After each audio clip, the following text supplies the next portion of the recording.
Despite never finding her body, prosecutors believe Jarvis Butts is responsible for her death, and they can prove so beyond a reasonable doubt. Court proceedings are about to resume this morning. Let's listen in together. Okay. If there's anyone on YouTube or watching this live stream, or anyone in the courtroom who may testify or is a witness on this case, you must exit the courtroom. That includes the virtual courtroom as well. And with that, you can call your next witness. At this time, people call Tashiana Davis.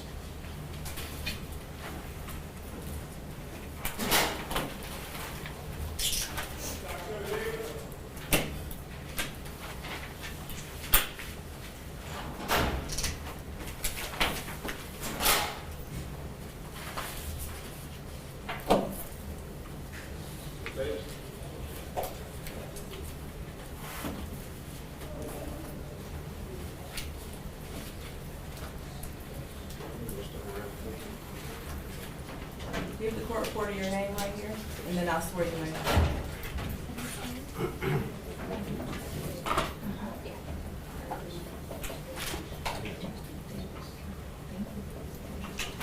Raise your right hand.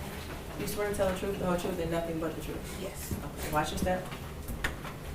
And once you get situated, you can hold that whole microphone with the little white cap on it in your lap, or just lean into it. Just tell you to off that. It's heavy. May I proceed? Yes. Thank you. Could you state your name for the record, ma'am? Tashiana Davis. And Ms. Davis, I want to ask you about someone by the name of Jarvis Butts. Do you know that person? Yes. And how do you know Mr. Butts? He was my fiance.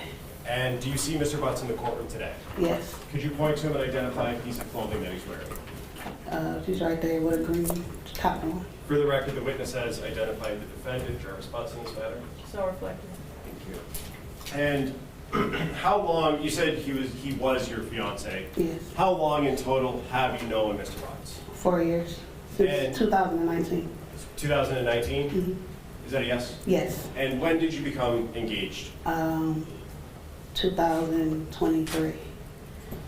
And can you tell us a little bit about the nature of that relationship? Do you have any children with him? Things like that? No children. Okay. And would Mr. Butts sometimes stay over at your house? Yes. How often would that happen? Pretty often, but we didn't live together. Okay. I want to take your attention back to January of 2024 and February of 2024. Did there come a time when Jarvis Butts asked you to drive him to court? Yes. And when was that? February 7th. Of 24? Yes. And was there a time before that that you had to drive him to court? Yes. And when was that? January, I think it was the 9th. Okay. It was in January, though. So you've at least driven him to court twice? Yes. And let's talk about the January 9th date that you drove him. What was the reason he wasn't driving himself? Why were you driving him? Because he thought he was going to have to turn himself in then for another case, and then they rescheduled it. Okay, so on the 9th, he was supposed to turn himself in, but didn't actually end up doing that? Correct. Okay. And then on the 7th, did he ask you to drive him to court again? Yes. And what was the reason that you drove him to court on the 7th? Because he was supposed to turn himself in. And did he end up turning himself in on the 7th? Yes. Okay. When you were driving him on the 7th of February 2024, first, what kind of car do you drive? 2005 Suburban. And what color is it? Tan. And when you were driving him to court, who else was with you, if anyone? Nobody. Just you and Mr. Butts? Yes. And when you were driving to court, did you ask him about his cell phone? Yes. What did you ask him? I said, "Where's your phone?" And what was his response when you asked him that question? He left it at home.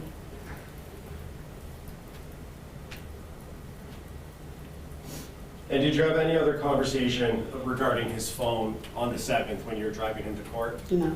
And what did he, you said he did turn himself in? Yes. And so you drove back home, correct? Yes. Did you eventually have some contact with the police department? Yes. And where were you when you had that contact? In the hospital. And what did they ask you about generally? Did I know anything about a missing child? And do you know anything about missing child? No. Did they ask you about his cell phone? Yeah, I believe so. And did you know or have any reason to believe, other than what Jarvis told you, that his phone was someplace else? No, And did you know that his phone was in your car? no. Did you give permission to the police to search your car? No, they just came and took it. They had a search warrant? Yeah, Oh. And were you present at your house when they came and took your car? no, And did you observe them search through your car and pull anything out? no. Oh. May I have one moment, Judge? Yes.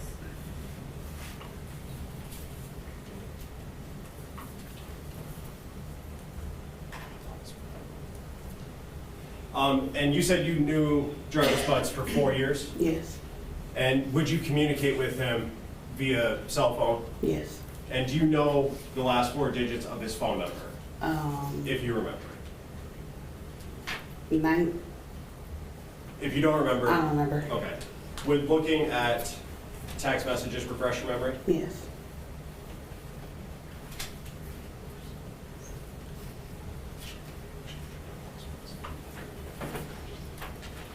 May I approach, Judge? Yes. If you could just look at the phone numbers on that. the first one. And does that refresh your memory? Yes, And what were the last 4 digits of Jarvis Butts' phone number? 8719.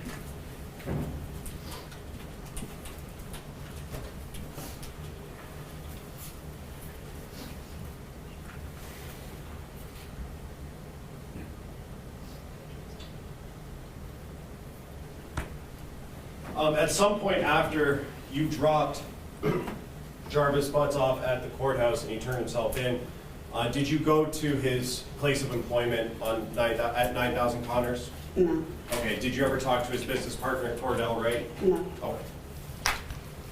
I have another question. Okay, Rob, thank you. Good morning, Ms. Davis. Good morning. You met Mr. Butts at Frank's Garage, is that right? Yes, And that's where Mr. Butts was working about 4 years ago. yes, You were taking your car there, yes, and I think in your words you said you kind of never left after you met him. Is that Right. fair to say? yes, You guys got along really well? yes, And you just kind of started a relationship from there? yes, Would you go up to the garage after that relationship started, yes, kind of just to drop in? yes. At any point in time while you were at Frank's Garage, did you ever see any children there? No, Is it fair to say that Mr. Butts was very protective of his phone around you? yes, He would never let you see his phone screen, no, wouldn't give you access, no, certainly didn't give you his passcode or anything. In fact, you actually actively tried to get into his phone, right? yes, I think you had mentioned that when he was sleeping, you tried to kind of wave it in front of him, see if Yes. that would unlock it. mm, You took a picture of his face once and tried to yes, put the screens together. So you wanted to know what was in his phone. yes, And he did not want you to know what was in his phone, no, as far as you know? mm, Is that a yes? yes, Did you ever talk to him about why he was so secretive with his phone? yes, And does it have something to do with the fact that he was seeing other ladies? yes, And you suspected that at the time, yes, and so that's why you were looking for proof? correct. Okay.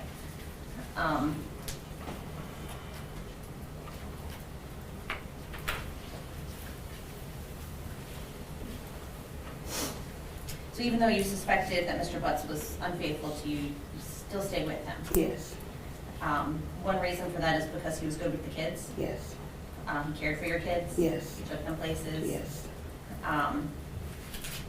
He took your son up to the shop? yes, He showed him how to change the oil in the car? correct. And you viewed him as a good father figure? Yes, Did you ever see anything inappropriate or that would cause you to see a red flag with regard to him and your children? no, Did you ever see him acting inappropriately with any other children? no.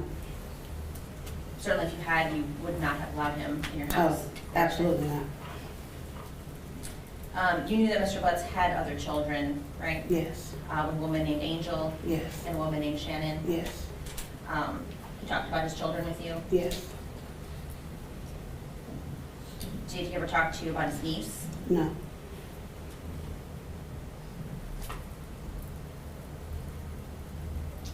About how often would Mr. Butts stay with you on any given week? Maybe like twice. Were they like the same days, or was it random? Random. About what time would he come over? After his work hours, after like 6 o'clock. Okay, so you think he would come kind of straight from work? No, he would probably do something else and then be there later on in the night. Okay, so closer Like- to like 9, 10? Yes. Okay. Yes. Would he stay the night with you? To about 2 o'clock in the morning, 3, and then he would leave. Okay. Do you know how he would get to your home? A couple of times he was in the white truck, a white Cadillac truck. Sometime I think he would walk.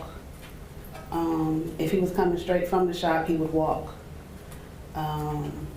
Or if he had my truck, that's how we'd get back and forth. And that's the Suburban? Yes, Did you know Mr. Butts to ever have his own vehicle?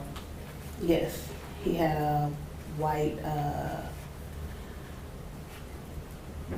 Chrysler truck, van like. Okay. And when did you know him to drive that? Like maybe the first 2 years we were together.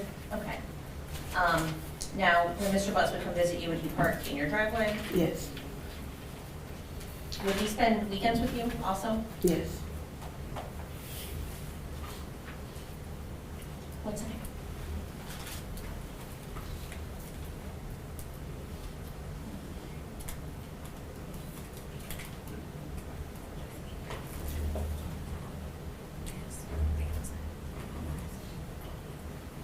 All right, anything else? Thank you.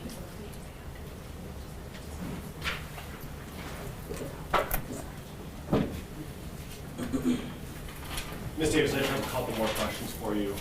Ms. Quick asked you about Mr. Butts being secretive with his phone. Can you tell me about a time that you had a conversation with him about him being secretive or something like that? He would never really say anything. He talked in circles. So if you try to ask him a question, it's just always, and you can never get a straight answer out of him. But fair enough, you had multiple conversations about his Yes. phone and your access to it, I guess, Yes. or lack thereof. Yes, And Ms. Quick also asked you about Mr. Butts staying over the night, or staying the night at your house. You said that he would leave around 2 a.m. mhm, Is that a yes? yes, Do you know where he would go when he would leave? no, Did he ever tell you where he was going?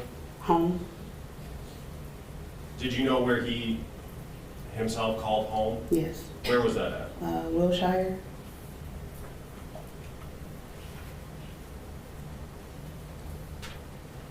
And you said he would walk from his place of employment if he was coming straight from there, right? yes. How far from that, Um, on Connors, the auto shop on Connors, do you live? How far of a walk? No, that was when he was on Warren, Warren and Neff? yes, How far of a walk from that location? like 4 blocks. And did you ever see him drive but not park in your driveway or out front of Yes. your house? Can you tell me a little bit about that? He parked around the corner and he would walk to my house. And do you When he know, was in the white Cadillac truck, you said Cadillac? yes. Was that an Escalade? If you know. I don't know. Okay. And do you know the reason why he would park around the corner? I don't know. I asked and he would just be like, I didn't drive. But then would you see his truck? I would see the truck. Can we have one moment, Judge? Yes.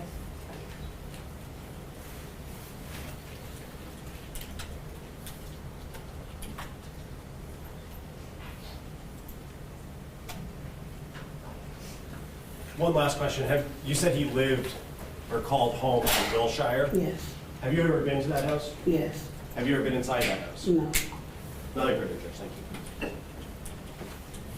you.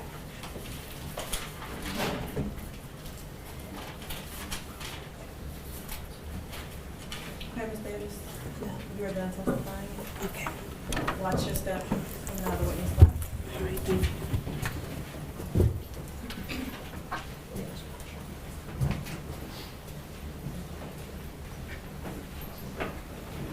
May I wait one moment, Judge?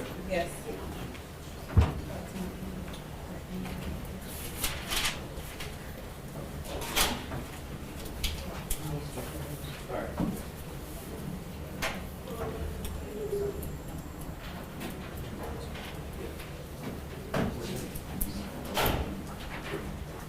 Your Honor, at this time, people would call Border Patrol Agent Wyatt Barnes. And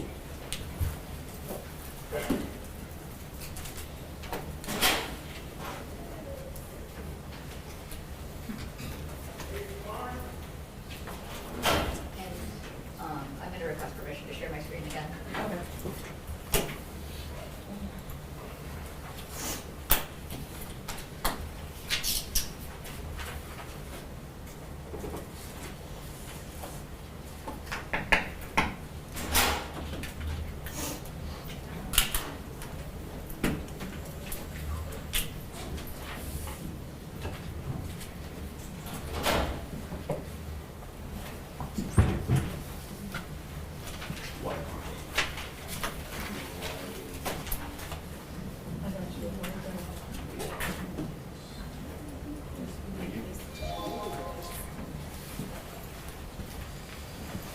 Okay, good morning. I swear Good you- morning.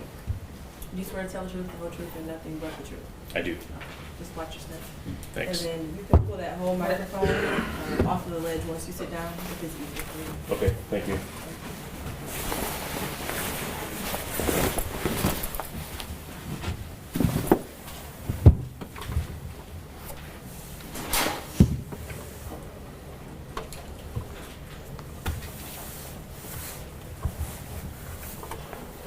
Whenever you're ready. Good morning. Could you please state your name for the record? Name's Wyatt Barnes. And how are you employed? I work for the United States Border Patrol.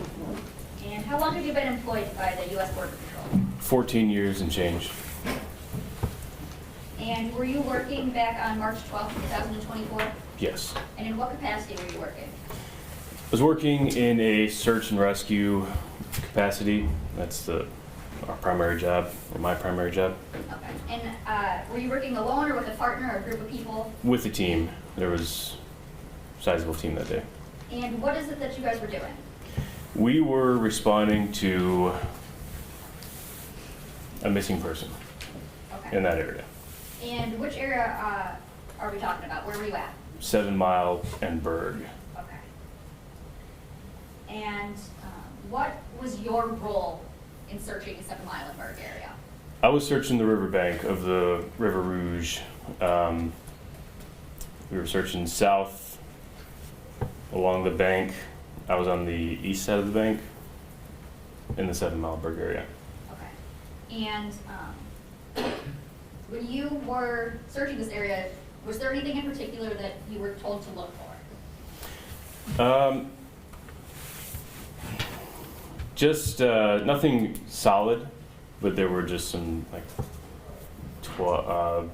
child-sized clothing things, just anything that could have been washed up on the riverbank. There was a storm recently, so we were in the water and on the riverbanks. Okay. So you're kind of looking for maybe some child-sized clothing. Yes. Okay. And did you come across any clothing that you thought maybe would fit the description? Yes. Okay. Where was that at? That was south of 7 Mile and Berg, near a abandoned structure next to a dirt parking lot. About, I can't give an exact distance, maybe 50 feet off the river. Okay. And when you find articles of clothing, what is it that you do in your role? So there's a lot of stuff that might be washed up. So the first thing I'm going to do is I'm going to age it and make sure that it is something that could possibly be related. And then I'm going to just immediately report a picture to the incident command so that they can send people to properly inspect it. Okay. And when you say age, what do you mean by aging? Just to make sure that it hasn't obviously been in the brush for years, or it's not some garbage that washed up. That's all. Okay. And in this search in particular, what was kind of the time frame that you were supposed to be like using to age? Recent, not like within a month or two. Okay. So it would still look new. And so when you find items, you said that you age them and then you kind of report them to incident command. Yes. Okay. And how is it that you report them? Do you go like a walkie-talkie? Do you call them on the phone? Via radio. Okay. Yeah, via radio, and then there's usually some type of a chat, but I wasn't communicating directly on the chat. I just kind of forwarded the photos to a supervisor who then gave the photos to the incident commander, and then they would divvy those out to the detectives. And what is it that you found in this case? I found I don't know if this is the right term for it, but like a onesie. It was mostly balled up in the brush with a shoe inside of it. And so I pulled I didn't know it was clothing at the time, but I pulled it out of the brush just to kind of open it up and see what it was. And then once I saw that it was clothing with the shoe inside, I just reported it to the incident command. Okay, and when you're touching these items, are you wearing gloves? Yes. Okay. Do you recall, describe the onesie, color, size, anything like that? Pink. Okay. Honestly, the size, small. And what about the shoes? Shoe. Shoes. Shoe that you It was a small Nike shoe, Okay. and it was Sorry. inside the onesie, which was inside out.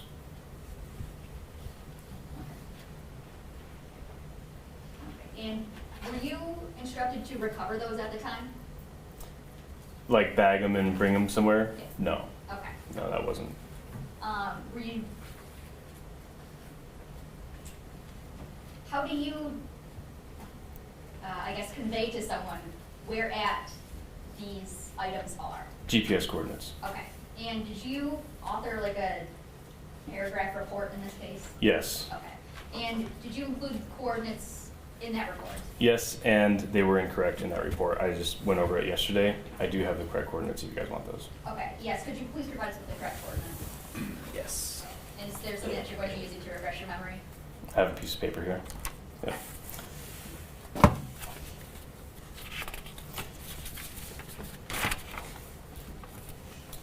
So, the coordinates that were provided in the paper were for the incident command. These coordinates are very close to where that piece of clothing was found. They're decimal degrees, 42.426693, negative 83.268497. Okay. So the coordinates that are in your report are where incident command was kind of set up? That's the incident command, yes. Okay. I'm going to show you what's already admitted as People's Exhibit 14, and I'm going to show just some specific pictures from that.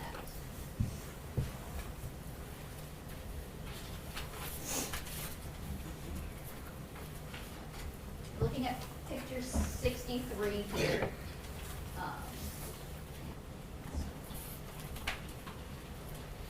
Tell me, do you recognize anything in this photo? Yes. What is it that you recognize? The pink article of clothing, the shoe. Okay, and when you initially saw these items, is that how you saw them?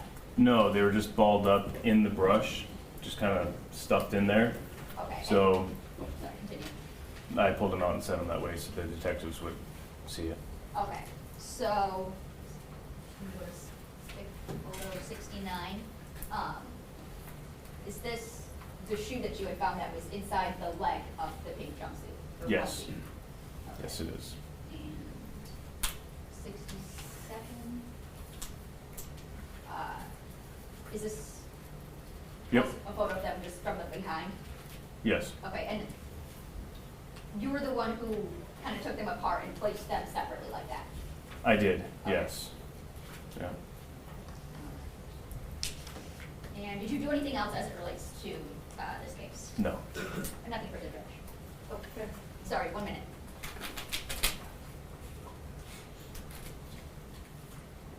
Oh, the coordinates that you gave, were those latitude, longitude?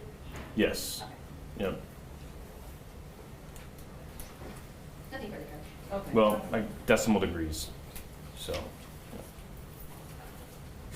Ms. Quick? Thank you.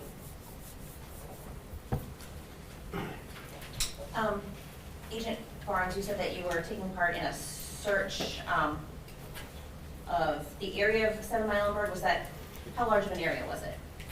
I probably searched at that point not quite half a mile of river at that point, so not a huge area. And you said you were part of a team? Yes. How many people were out there? There was multiple counties out there assisting in the search. Honestly, I couldn't give you an exact number. Probably several dozen. 7 dozen? Several dozen. Several. There was different teams assigned to different parts of the river.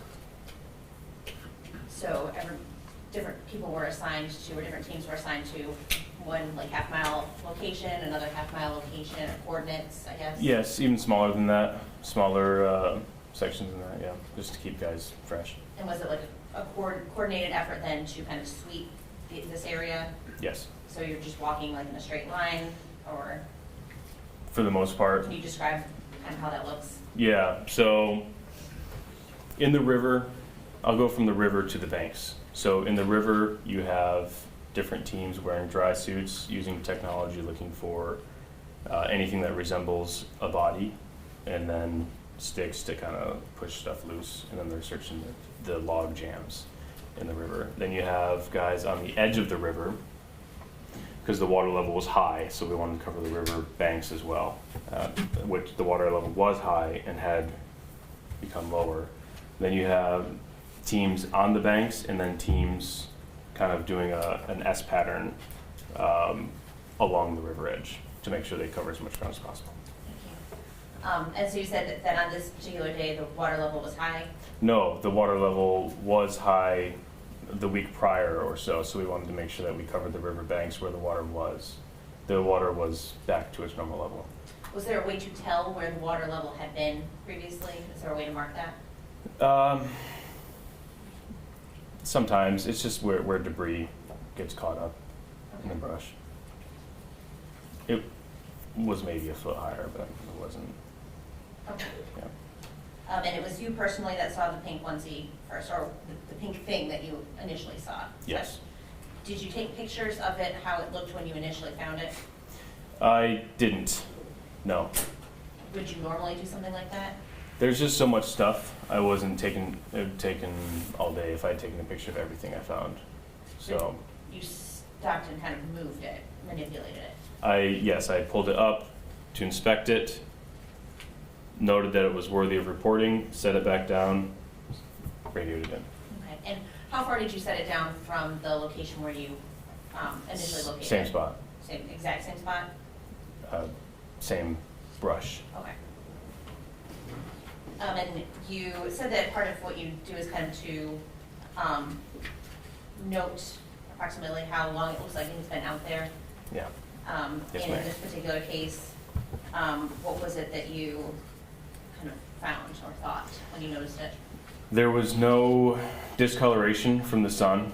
You know, typically if something sits outside for a while, the sun's going to change the color that it sees, and then underneath it's going to be a different color. There was no discoloration in the article of clothing. So, and that can happen in weeks, and it's pretty quick. Depending on how much sun there is. There was no evidence of animals getting in it. There was no significant dirt. It looked very fresh. Did you find or see any other clothing other than the shoe in that area? Very old clothing, years old. Like what, for example? Maybe just old coats, but it was nothing pertinent. Things that were under Any layers of coats? lots. Yeah, I mean, there's a fair amount of debris. In Under- that general area, in that half-mile area that you were scanning? Yes. Okay.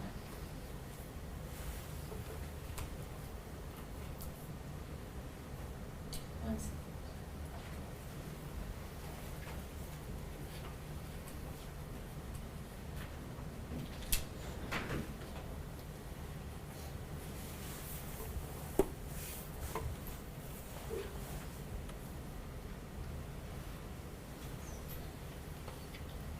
Anything else? Thank you.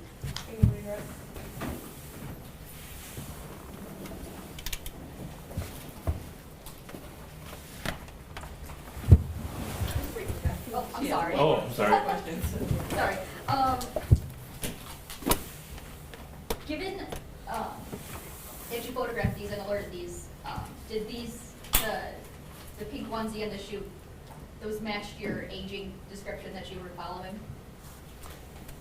There was no age necessarily, if that's what you mean. Like they hadn't been out there for a long period of time.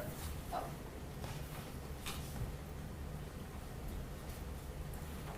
Nothing for the judge. Now you're done. Thank you.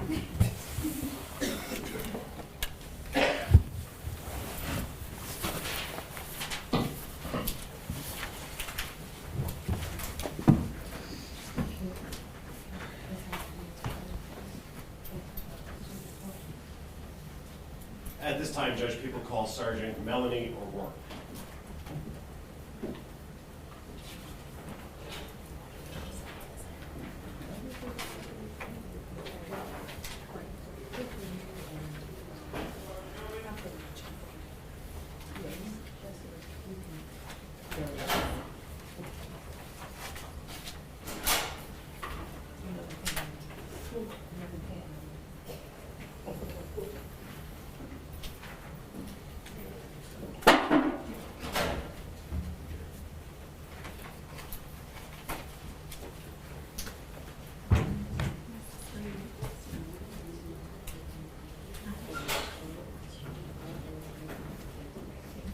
Good morning.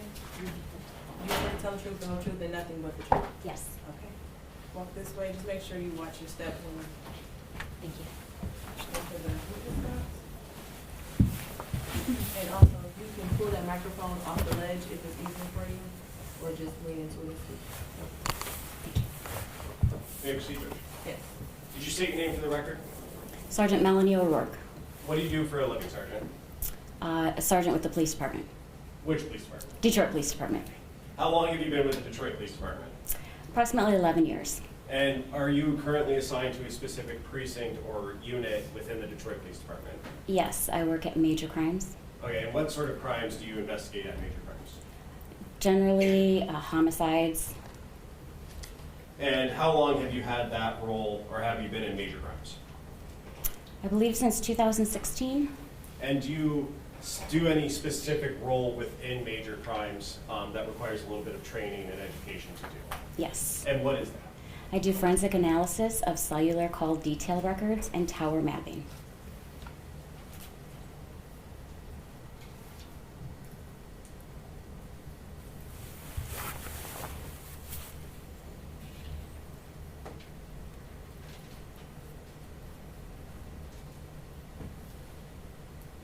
Okay.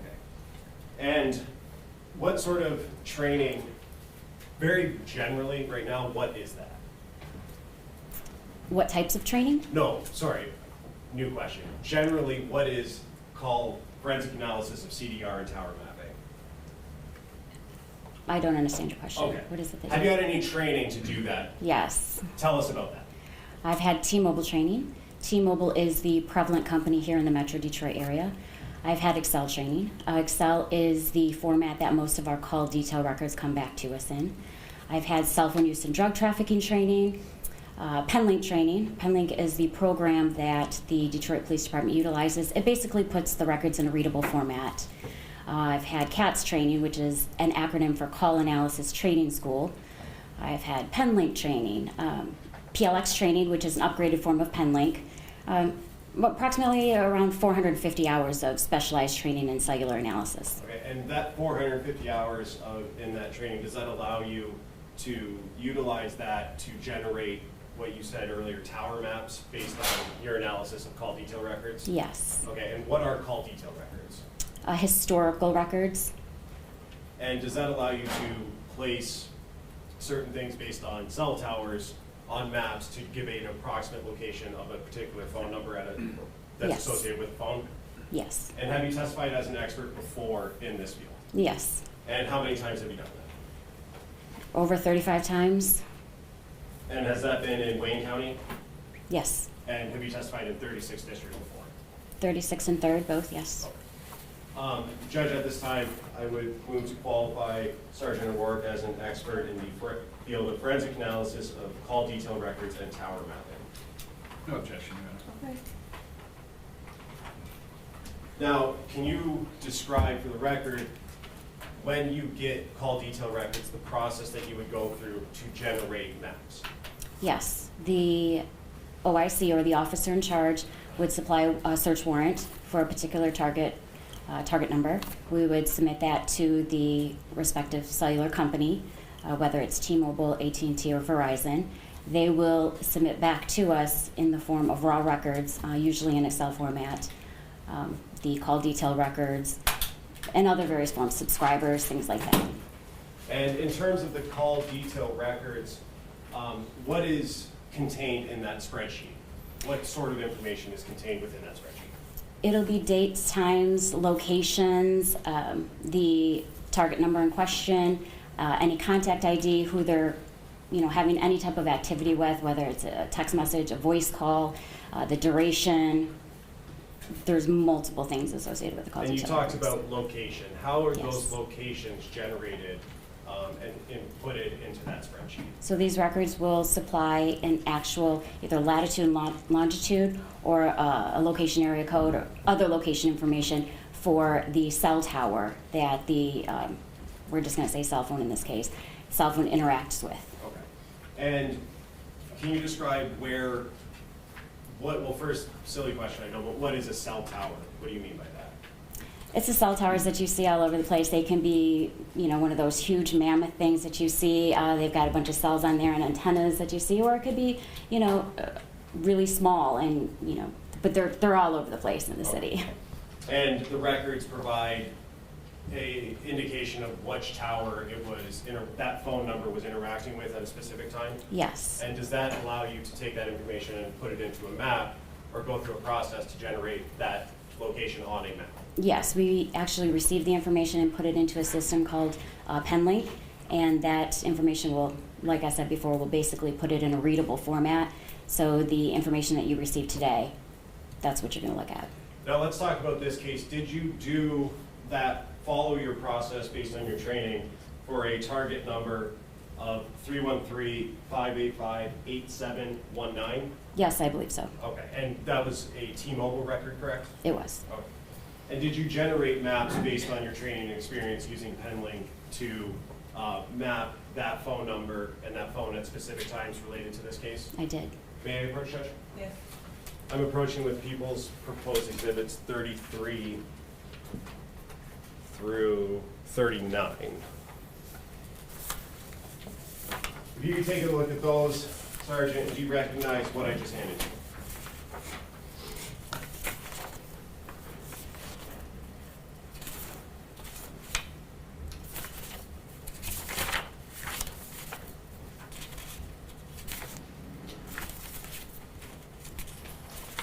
Yes. And are those maps that you generated for that target number ending in 8719? Yes.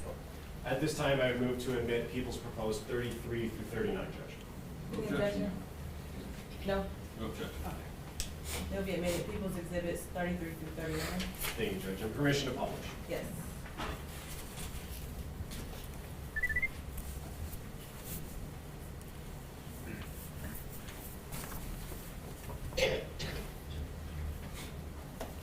And on the screen and in your hand is Exhibit 33. First, I want to talk about what's at the top, very top of this, and what information goes there. The first row is going to have what's going to be on our calls report, a condensed version. There's going to be a lot more in the actual calls report, but this is the information that exhibits what's in the map down below. So for row 1, which we only have one row in this instance, we're going to have the target device, which is the phone number, and the date, time that was requested. So in this case, it's going to be January 9th of 2024. And the time, which is in UTC time or military time, it's going to be 16:09 or 4:09 p.m. And then the duration, how long the activity lasted. You have a start, lack, and SID. That's actually your location information. And then the call type. In this case, it was a voice call. Call status, whether it was completed or not completed. the direction, incoming or outgoing. Did he make the phone call or did somebody call him? And then you have the contact ID, which is who the device was contacting or interacting with. Okay, and that would have been the phone number that in this case that we're looking at, an outgoing call was placed to? Yes. All right, so let's back up to the date, January 9th, 2024 that's what it says on Exhibit 33, correct? Yes. Okay. How do you know to do that date in particular for this case? So for all of these maps, this was requested by the officer in charge. That information is supplied to you? Yes. Okay. Do you know the details of other parts of this investigation, or are you just taking the information the OIC gives you? I know the general information, but they ask for a specific date and time, and this is what we place on the map. Okay. And then moving over to the next room for time, it says 16:09 and 24 seconds, correct? That's, yes. So that's my next question. You said that that's in UTC time. Can you describe or tell us what UTC time is? No, this time that you have here is in our time, Eastern Standard Time. UTC time is Universal Time Coordinated, and that's like on the world clock. So you're going to have a -4 or a -5. The raw records come back to us in Universal Time Coordinated, and then we turn around and put it in our time so that you can read it and know that what time it happened here. Okay. And so, just to be clear, the 16:09 or 4:09 p.m. is what time Eastern it was Standard in Time. Detroit, yes. where this one was at 4:09 on January 9th? Yes. Okay. And that's a conversion that you have to do based on whether it's -4 or -5? Yes. What does that depend on, -4 or -5? It's the UTC time, Universal Time Coordinated. So it's on the world clock. So our Eastern Standard Time will change, fall back or spring forward based on the summer and the winter. And so during the summertime, it's going to be -4 from UTC time, and then during the winter time, it's going to be -5. So we just put it in so that the time that you have here is Eastern Standard Time. Okay. And then the two rows over, one next to duration, start, lac/CID. Can you tell us a little bit more about what that information means and why it's important? So that's going to be your location information. Your LAC is location area code, and then the SID or CID is your cell ID. Oh. And that is what allows you to generate, or part of what allows you to generate the map that we see below? Yes. Okay. So let's talk about the map that we see below. First, you have those two lines going out in almost a incomplete triangle. Can you tell us what we're looking at there and what's in the middle? Yes. So the middle part, you're actually looking at a V, and it's going to be about a mile long. Here in the Metro Detroit area, the cell coverage that you're looking at for any particular tower is usually about a mile. So that V is a representation of the intended area coverage of the cell phone company. Okay. And then there's a little pie chart in the middle in a little shade. Can you tell us what that means? Yes, that is the intended area Okay, coverage. so that's the mile that you were talking about? Yes. And then you have a blue dot located to just above the top line there. Can you tell us what that is indicating? That blue dot indicates 9,000 Connor, and that was requested to be placed on the map at this particular date and time. Okay. And so what essentially is your conclusion about this map that we're looking at here? What does all of this mean? In this particular date and time, so January 9th at around 4:09 p.m., the target device that we're looking at ending in 8719 is consistent with being in the area of the 9,000 Connor. And how precise is this location? I mean, you say in the area, there's no specific spot that you can say this was at this address. How precise can you get with this? So we can only tell you what the address and location of the cell tower and their intended coverage. They actually give you that. So you're working with radio frequency. So it's not going to be an exact V that you see here. You're going to be working with radio waves. So it can be a little bit outside of the V or a little bit inside of the V, but basically this is just to demonstrate, the intended area coverage of the cell phone company. Okay. Going now to Exhibit 34, which is on the screen. First, is this the same information that we saw in Exhibit 33 across the top of the map in Exhibit 34? Yes. Okay. And you have 4 rows here instead of 1. Why do you have 4 rows instead of 1 in this map? In this instance, the officer in charge requested to see a travel duration. So during the time between, I have 1838 and 1922, there are actually others in between, which you can actually see in the raw records. But to put that many records that happened in between is a lot. So basically we are showing the travel from, the blue dot indicates 9,000 Connor, and then the black dot indicates Ypsilanti. And they wanted to depict the travel from 9,000 Connor down to Ypsilanti during this time period. And the first time period that you have for row number 1 is 1838 and 16 seconds? Yes. So that would be 6:38 p.m.? Yes. Okay. And is there a corresponding number on the map that relates to each row? Yes, and row, you can actually see the row column. So number 1 is going to coincide with number 1, which is just leaving the 9,000 Connor area. And then you see on row number 2, it's depicted on the map as number 2. And it's traveling down 94 west. And then number 3 coincides with line number 3, and then 4 and so on. Okay. And so your conclusion, correct me if I'm wrong, would be that for number 4, at around 19, 22, and 33 seconds, that phone was in the area of Ypsilanti. Just west of it. Just west of yes. it? I believe there's a little town there, but yes. Okay. And 1923, that would be 7:22 p.m. PM. Yep. Going to Exhibit 35.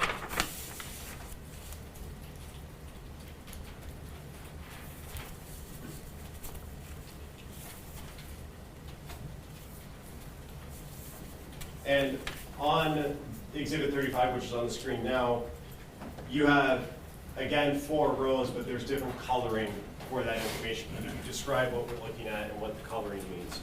Yes, so the blue dot indicates 9,000 Connor, again, and the purple dot indicates 13362 Wilshire. And those are the 2 locations that the officer in charge requested to be placed on the map.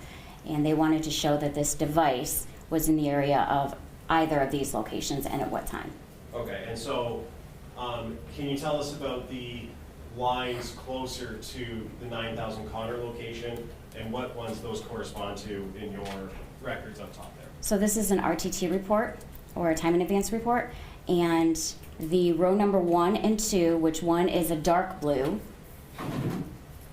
line, and the other is a light blue line, all indicate approximately around the area of 9,000 Connor during the time of 2028 and 2042, which is 8:28 p.m. and 8:42 p.m. Okay. And so is it fair to say that this phone was in the area of 9,000 Connor at those times on January 9th? It's consistent with being around the area. Okay. And then the other 2, the purple and pink lines, can you tell us about those? So there's a dark purple and a light purple, and that's around the area of 13362 Wilshire, and those are times of 2048 or 8:48 p.m. and then 2059 or 8:59 p.m. So the RTT information has moved from around 9,000 Connor to 13362 Wilshire during that particular time.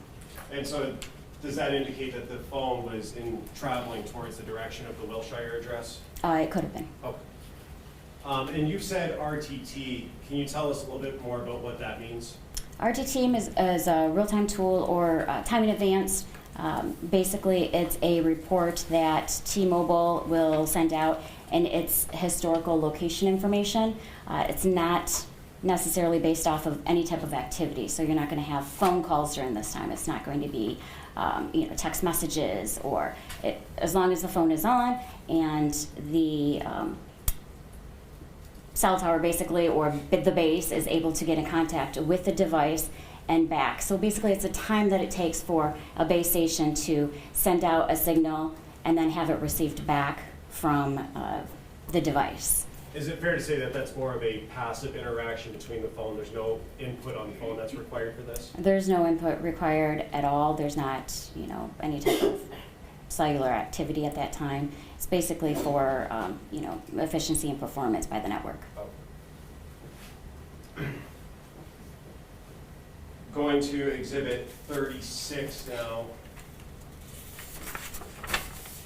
which is on the screen. On that first page, you have 8 lines. Can you tell us the reason you have 8 lines and what they're indicating here?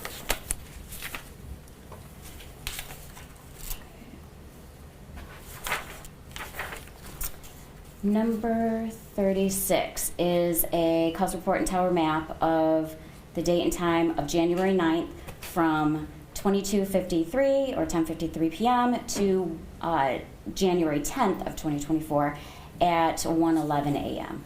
Okay. And so that's the time you're analyzing here is from closer to midnight on the 9th going into the next morning, early morning on the 10th, correct? Yes. All right, and going to the second page of this exhibit,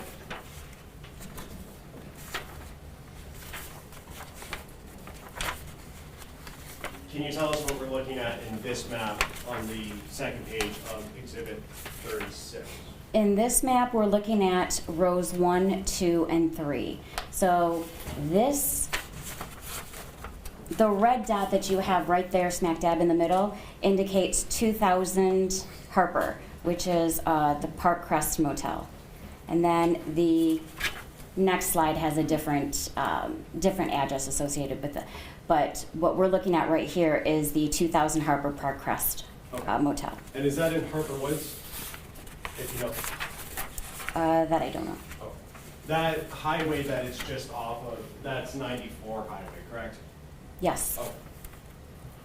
And the 2 towers, or the 2 lines that you have here, does that indicate the phone was interacting with those towers at the times in rows 1, 2, and 3? Yes. You see the dark blue tower on the south side facing north. That's the area coverage, and then you have the light towers the light tower up top, the light blue, which is number 3, and that's facing downward, and they encompass the area. They overlap the area of the Park Crest Motel. Okay. And the phone was interacting with both those towers at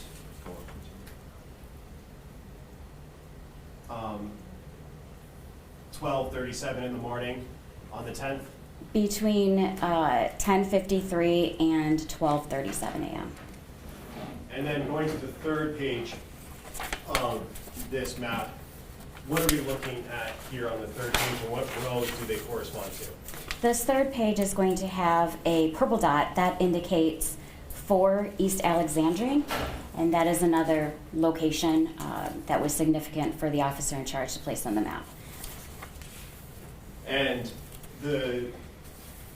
sorry, maybe I missed you saying this, what rows does it correspond to on this map? And that corresponds with the purple row. So each color represents the call detail records, the color on the call detail records report. So that's going to be row number 8 at 1:11 a.m. on the 10th of January. And this is all for that target number ending in 8917, correct? 8719. 8719, sorry, thank you. Yes. All for the same number? Yeah, all of these reports were for the same Okay. number. And does that indicate to you that the phone moved from that Park Crest location down to where this is on Alexandrine? Yes. Okay. And then the last page of this exhibit, is this just an overview of both of those maps that we just looked at? Yes, it is. So you'll see in the beginning, or I'm sorry, at the end of the 9th at around 10:53, it's up at the Park Crest Motel up there on the northeast side, and then it travels down at around 1:11 in the morning on the 10th down to the purple area. And that's the Alexandrine. It is. Going now to Exhibit 37, which is on the screen. Do you have that there? I do. Okay. First, can you tell us again what we're looking at in the 3 rows on the first page of this exhibit?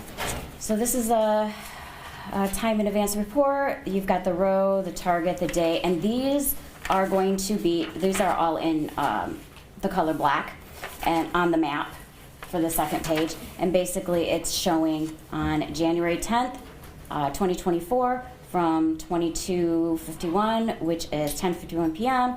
to 22:53 or 10:53 p.m. So on the later- 10th. Later in the day on the 10th. On the second day, yes. Okay, and so we moved almost 24 hours, about 20 hours up from the last map, correct? Yes. Okay. And if we could go to the second page.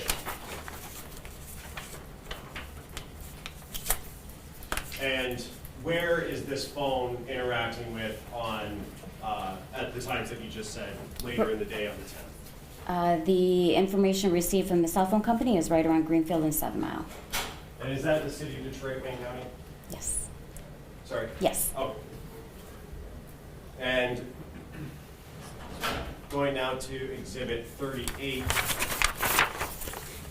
we're looking at a lot more rows on Exhibit 38. Can you tell us what we're looking at here? Yes, this is the time period right after we were looking at 7 Mile and Greenfield.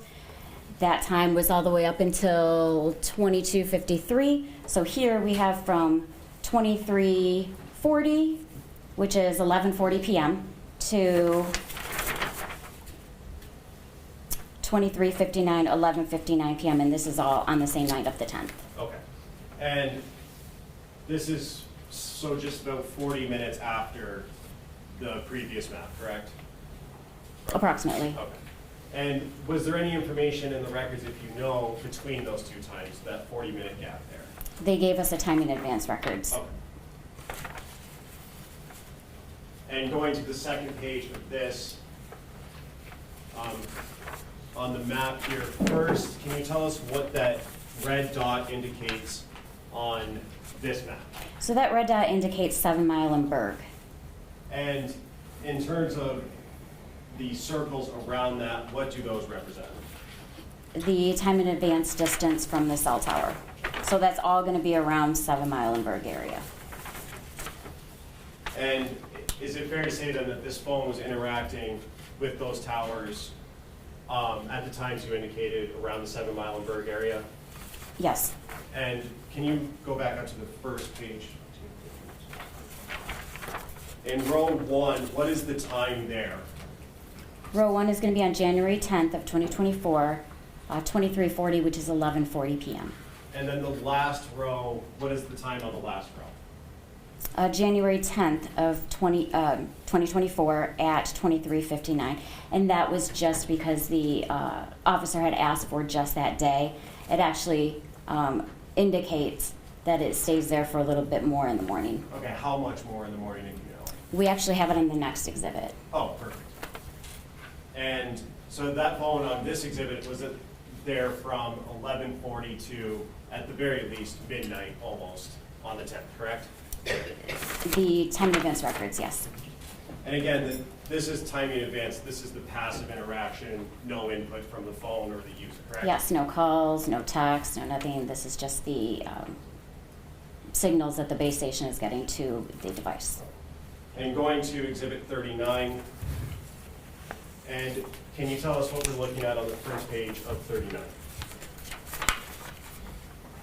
So this is going to be essentially a combination of the last two exhibits that we just saw. So this is going to be from January 10th of 2024 at 9:49 p.m. or 21:49 to January 11th of 2024, the next day, or the next morning at 1:34 a.m. Okay. And going to the second page of this exhibit now. First, on the far left side of the screen, what area is that again that we're looking at? On the far left of the screen is going to be the red dot indicating 7 Mile and Berg. And that's the same area that we saw in the last exhibit in 38. correct? Yes. And in terms of what rows correspond to that one, how long was that phone there in that area into the next morning on the 11th?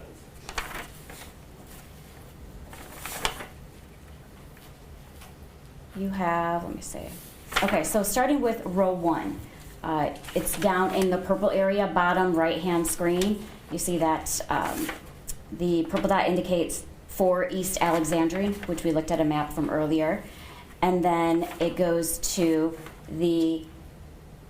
it's actually still there around the area of 4 Alexandrine, which is the purple on line 2. Then you see it start to traveling up to number 3, which is in the light blue area, which is in the middle one, just above the dark red. And then you see it show to the dark blue after the light blue, which is going to be still traveling north.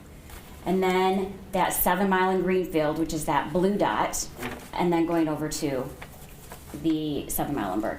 And the 7 Mile in Greenfield, we looked at that one, I believe it was We exhibit did. 36. Yes. And so where does the phone end up, and at what time is the last entry for the 7 Mile in Berg area? So the 7 Mile in Berg area is at 134.13, number 8. And then you see that big kind of curved line, that's actually going to be line number 9, and that's when the device is essentially, moving away from the location. Okay.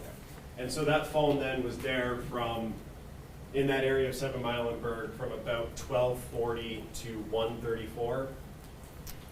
12:40, Sorry, 11:40. 11, yeah. Yes, 11:40 p.m. to around 1:34 a.m. on the 11th. And on the 11th at 1:34 a.m., it starts to move away, which is row number 9 on your first page there. Yes. Oh.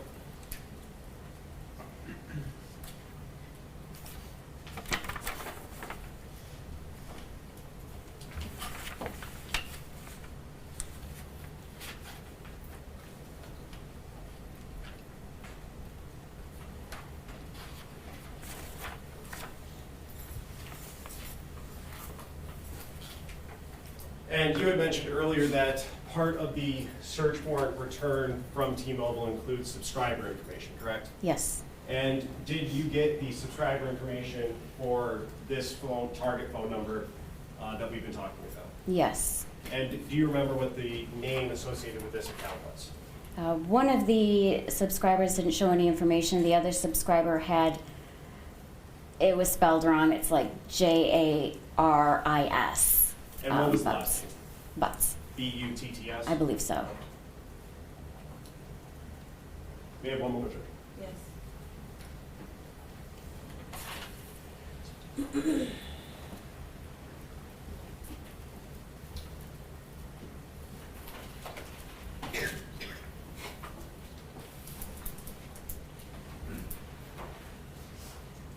Can you go back to the exhibit that we were talking about for the Park Crest Motel?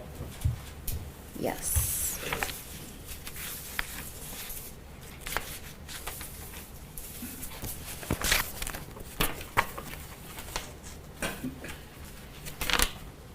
Yes. I believe that's exhibit 36. correct? 36, yes. And what's the address for the Park Crest Motel that's listed on there?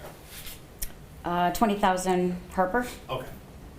Maybe I misheard you. I thought you said 2,000 earlier. I just wanted Oh, I apologize. It's 20,000. 20,000 Harper? Yes. Okay. Nothing further, Judge. I have one question. Back on exhibit 38, the one with 7 Mile in Berg, over the top left corner. Yes, Your Honor. Well, I guess this one works. One is up. This is 38. This is 38? Did you Okay. mean 39? Yes. 39. So there's an image of a house on the bottom right in purple. You have blue with the car. The left in the 7 Mile in Berg is shoes. What does that indicate? For footprints? I believe there was possibly some evidence there. That's Okay, I why didn't know what the different images, if it was significant. Okay. No. Thank you. I don't know if you have questions based off of what I asked. No, I don't. Okay. Unless, we have one more.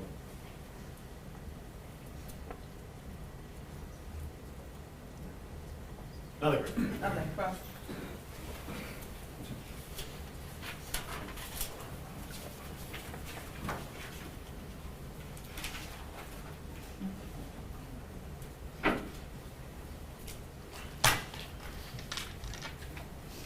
Good morning, Sergeant O'Rourke. Good morning. You're an expert. I'm not. So I just want to go through some things, okay? No problem. So the cell phone data you have, you call it historical data, correct? Yes. Okay. So there are 3 ways that you can find phone location, correct? There's a lot of different ways you can find phone location. Fair enough, but 3 primary GPS information from the phone, right? The phone has a GPS and you can get GPS information from the phone. That's not what we deal with. Right, but I'm just saying, that is a way of. That could be a way. And you can triangulate a phone call, correct? We don't do triangulations. The mapping that you're looking is not triangulation. So what you're doing is what's called cell site location information? No, we're doing, the calls report, they actually give you a physical lat and long for the tower. They also give you the azimuth, which is the central location of the area coverage. So we're actually putting all the information that they give to us and putting it on a map. Right, it's called a CDR, correct? Call detail records, Call yes. detail record, okay. So the call detail record is basically a bunch of numbers that tell you this phone is communicating with a tower in a certain area, correct? Yes.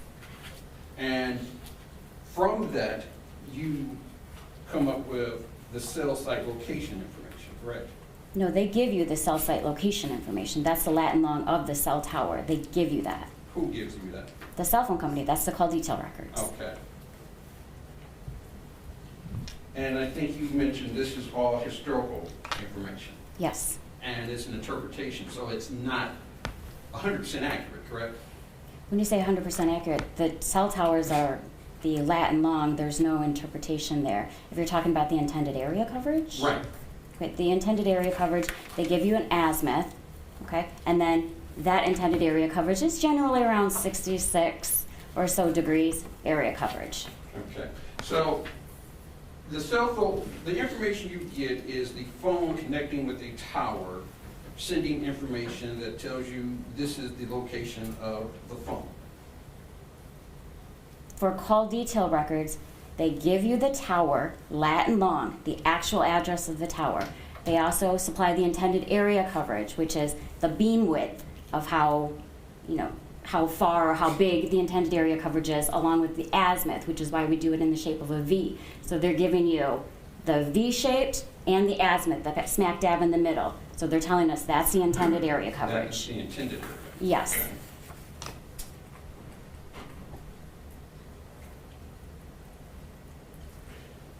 And Sergeant, it's true that the cell phone is going to get a signal from the tower that it gets the strongest signal from, right? Generally speaking, yes. That doesn't necessarily mean it's the closest, correct? No, it doesn't have to be the closest. Okay, and there are factors that will affect which tower or what sends out the strongest signal, correct? Yes, there could be factors. Okay. Things like the distance from the tower, obviously. The height of the tower, would that affect it? What normally affect, I mean, it could, but what normally is going to affect anything regarding, connection to a tower, possibly weather, tall buildings, if you have a huge event where there's a ton of people trying to get on it, like, Ford Field or Comerica. Those are the types of things that can determine where the strongest tower is going to be. However, here in the Metro Detroit area, it's still going to be approximately a mile because we have so many towers that they can connect to. So you're not going to get one, that's like 20 miles away. It's still going to be within a mile radius. Okay. Thank you for answering that. Now, isn't it also true that the tower isn't actually owned by the cell phone company? Generally? So they can lease it out, but you have the person that actually makes it, and then you have, AT&T, T-Mobile, Verizon. They can all utilize any of the towers that you see here. Right. So your information is from T-Mobile, correct? Yes. And from that very same tower, let's say AT&T could have phone calls coming in, correct? Possible. So there's no way to tell how many phone calls AT&T has from the closest tower, correct? At the same time as T-Mobile. They're not going to be on the same network. They're not going to be in the same. No, but so they're you using have same the tower. you have the cellular network, but you have AT&T that is going to utilize some towers. You have T-Mobile that's going to utilize some. You have Verizon that's going to utilize some. Some lease them out to other people, but you're not going to. I don't know exactly what it is that you're asking. So but you're saying that it doesn't matter how many users are utilizing the tower, it just matters whether or not they're on the same bandwidth? you have a SIM card that goes into each and every single phone, so. And that's on their network. So you're not going to get onto an AT&T network from a T-Mobile phone or vice versa. That's how they do their billing. That's how they, ensure that they have all the information that you receive is accurate. You're not going to have an AT&T phone, That's not my question. My question is, can a single tower be utilized by multiple companies at the same time? It could, yes. Would that weaken that signal, the capacity of that tower? I'm not an engineer. I don't know how big this tower is, any specific tower. That's something you would have to ask the cell phone company. Okay. And it's also true that a cell phone can attach to a tower up to 20 miles away, correct? So it could in, let's just say, Alaska or, rural areas in Colorado in the mountains where you don't have that many people. And so they have bigger towers that, go further distances because they're not servicing as many people as you would, let's say, in Detroit. In Detroit, we have so many towers here that they're not going to utilize something that's 20 miles away and skip over, the hundreds of towers that you have right here. It's not, that's not going to, I'm not going to say never, but that doesn't generally happen here in Detroit. I haven't seen one, at least. Okay. And there's generally overlap, and I think even one of the slides you had, there's overlap in these towers, correct? When you say overlap, Meaning that a single area can be covered by multiple towers. that's generally how it is. You have one tower. I mean, even in the ones that we were looking at, you have one tower with multiple cells on there. So this is for T-Mobile or any company to make sure that they have coverage, that you don't lose your service. You could have one cell facing this way, then here, then here, then here, then here. They're all going to overlap to ensure that the person has coverage, that they don't drop their service. So yes, you've had overlapping. So basically, the day you said that you use a program called PenLink. What exactly is PenLink? PenLink is a program that we're able to receive the call detail records, input it, and basically it just puts it in a readable format. So, for example, all of the calls reports that you see come in Universal Time Coordinated, or UTC time. PenLink will make the time adjustments so that we'll have it in Eastern Standard Time versus having everything that you see and you have to do it in your head, -4 on each or -5 on each of these lines. So all PenLink does is convert the time. It doesn't. It does a whole bunch of other stuff too. We can do many different reports. You can do a call frequency report, see how many times that a specific calls report, called a specific person. There's a lot of different things that you can do. We can do tower dumps on them. There's multiple things that PenLink can do, but basically they're able to give us reports in a readable format that you would be able to understand versus looking at just raw records. Okay. So you get raw records from the phone company, correct? Yes. Do you know if there's any error in the records that you get or in the data that you receive from the company? Do I know if there's any errors in the raw records? Right. I would have nothing to compare it to. That's the information that they give us. Okay. So you don't know if the information that you receive is 100% accurate? Well, that correct? information is certified by the cell phone company.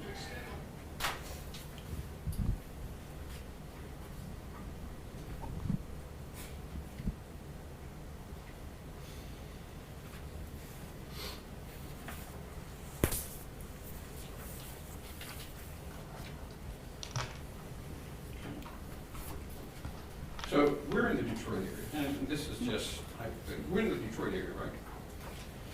We're across the border from Canada, correct? Yes. Have you ever gotten a message from Detroit that says you are roaming in Canada? Yes. Okay. But you're not in Canada, right? Correct. So that would be an error, right? Yes. So the cell phone can make an error, right? That's not an error. They ask you if you want to utilize those towers, and they charge you for it. You either say yes or no, and if you connect to them, you're being charged for that, and they notify you in call detail records when you're out of utilizing international, or Canadian towers. Okay.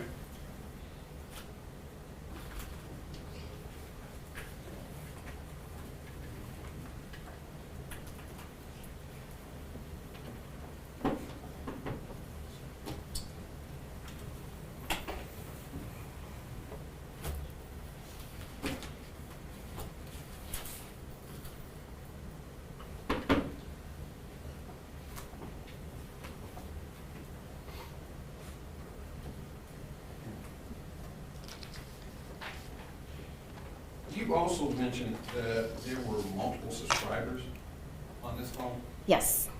so there was more than one phone? No.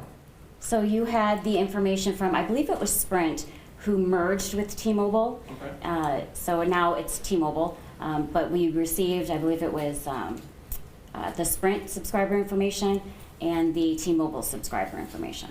Okay. So there's not, so when you said multiple subscribers, you did not mean multiple phones? Multiple subscriber reports. There's not multiple phones, it's just one phone. Okay. And then, of course, you obviously can't say who was using the phone or who was with the phone at the time this phone No. was being tracked, right? Nope.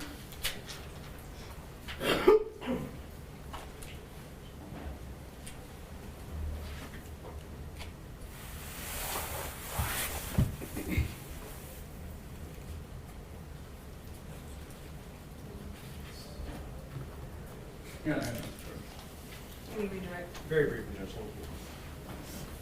Mr. Reagan's asked you about the timing, and you mentioned UTC time. Just to be clear, all of the times that we looked at in the exhibits are in Eastern Standard Time, so local time. Yes. Okay.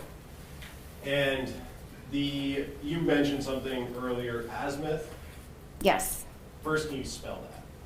AZMIUTH. Okay. And what is that? It's just the center of the width of the. Basically, it's going to be the center of the width of the triangle that you're Okay, looking or the at. V shape? Yes, the V shape. And that has to do with the intended area coverage, correct? Correct. Okay. And you said that when Mr. Riggins asked you about connecting to a tower 20 miles away, you remember that question? Yes. You said you had never seen that in Detroit, correct? Not in Detroit. Okay. How many times have you done this analysis? How many times have you put these maps together for different cases? Since 2016. And is that like in the thousands then, or less than that? Oh, yes. More than 1,000? Oh, yes. Okay. And that's all been for the Detroit area or Metro Detroit area? For the Yes. most part? The Metro Detroit area, yes.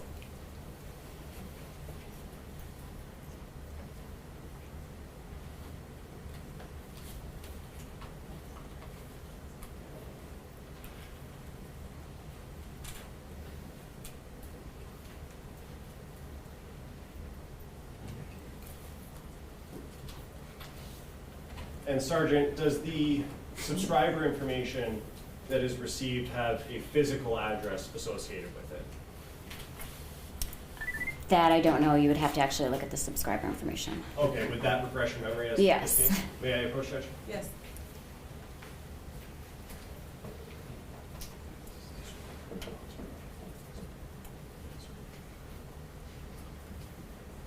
I'm approaching with the subscriber information. If you can just take that.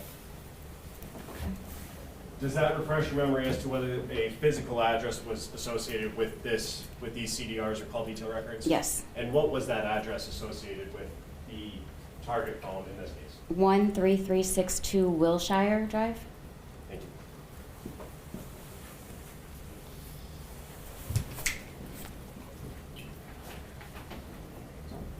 I have nothing further, Judge.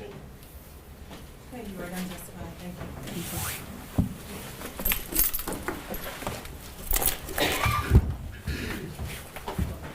Ms. Ripley, are you doing the next witness? All right, let me see. You don't want a 10-minute break? Or- Yeah, Judge. Let's do a 10-minute. Make it 15. We'll come back at 11:55.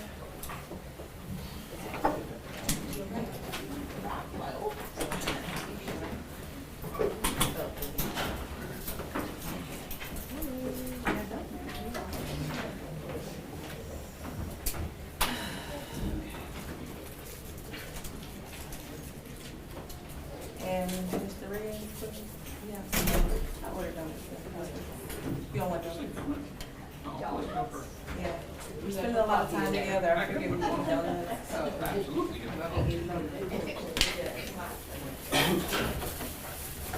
I'm like, some people are like, no, that's not me. I have some napkins right there.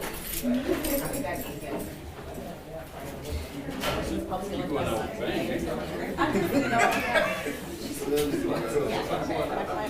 And it's some glazing too, just make sure you leave. Oh, I'll leave for, that's it.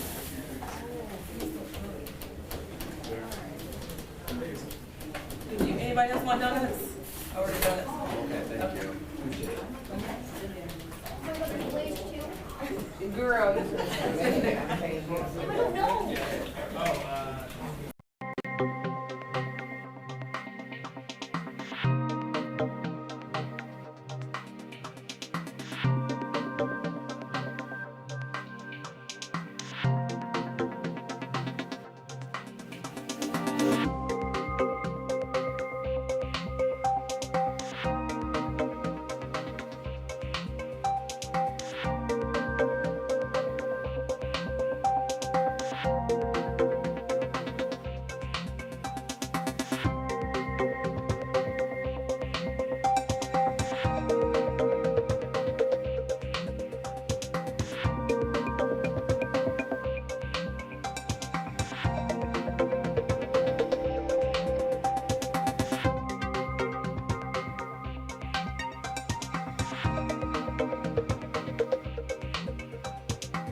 To start this morning, and actually colder air is going to be working in a little bit later in the week, you guys. By Wednesday night into early Thursday, we're talking about single digits, feeling like 0 or below 0. So some very cold air on the way, but we are seeing some sun. Here's some good news for you. Look at this live view of the Next Weather Tower cam in Southfield. Lots of sun out there now after starting off with lots of cloud cover. Trying to get my tie straight there. You can see a few of those high clouds. That's going to be the story on and off into the next couple of hours. We did have a few flurries earlier this morning, and then late tonight we could see a few more of those flurries trying to build in. 22 is the temperature right now in Detroit as we show you that live view in Southfield. It feels like 9 degrees in Detroit right now. Notice the wind out of the northwest gusting at 20 to 25 miles per hour. So a breezy start, and it certainly is feeling colder. The actual temperature now in Port Huron as well as Lapeer and Pontiac all at 19 degrees. Factor in the wind, it feels like 7 in Pontiac, feels like 9 in Lapeer right now. It feels like 9 in Detroit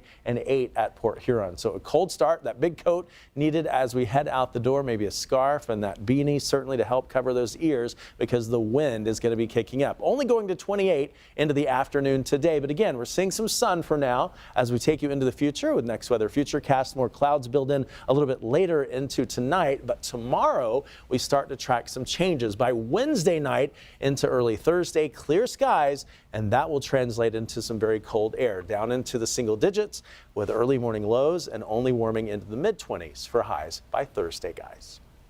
Heated up with some hot topics. A little sad news this morning to start off our hot topics. The donkey used to model the character of Donkey in the movie Shrek has died. Oh, no. Yeah. Perry the donkey was 30 years old. The Barron Park Donkey Project in California's San Francisco Bay Area says Perry was euthanized on January 2nd after his health worsened. Yeah, Perry was well known at the park for his link to the 2001 Shrek movie. Animators used him as a model to create appropriate body mechanics for the character. I mean, it is No sad. idea about Yeah, this. who knew? I had I no didn't know idea. they needed Who knew? The Shrek was Yeah. modeled after a real donkey. I know. That And gets it 30 to years move. seems like a good haul for